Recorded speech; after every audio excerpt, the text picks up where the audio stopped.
और ख़बर है कि अली मोहम्मद खान के मुकदमात की तफसीलात फराहम करने की दरख्वास्त अदालत ने मुकदमात की लिस्ट फराहम करने पर दरख्वास्त को अब निपटा दिया है।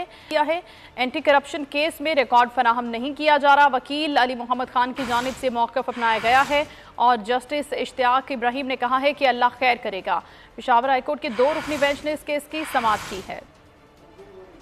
अली मोहम्मद खान के मुकदमात की फराहम करने की दरख्वास्त अदालत ने मुकदमात की लिस्ट फराहम करने पर इस दरख्वास्त को अब निपटा दिया है। एंटी करप्शन केस में रिकॉर्ड फराहम नहीं किया जा रहा। अली मोहम्मद खान के वकील की जानिब से ये कहा गया है।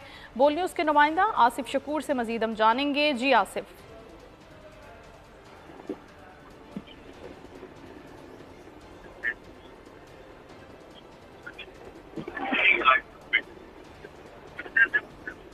खबर आपको दे रहे हैं, जस्टिस इश्तियाक अहमद की जानिब से आज इस दरख्वास्त पर समाअत की गई है। अली मोहम्मद खान के मुकदमात की तफसीलात फराहम करने की दरख्वास्त पर अदालत ने मुकदमात की लिस्ट फराहम करने पर इस दरख्वास्त को अब निपटा दिया है और वकील की जानिब से कहा गया कि एंटी करप्शन केस में रिकॉर्ड फराहम नहीं किया जा रहा।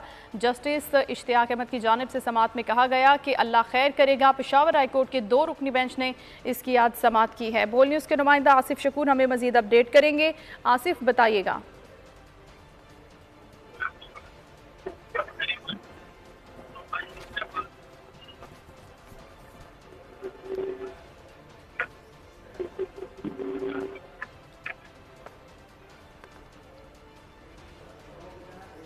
फवाद चौधरी के खिलाफ तौहीन इलेक्शन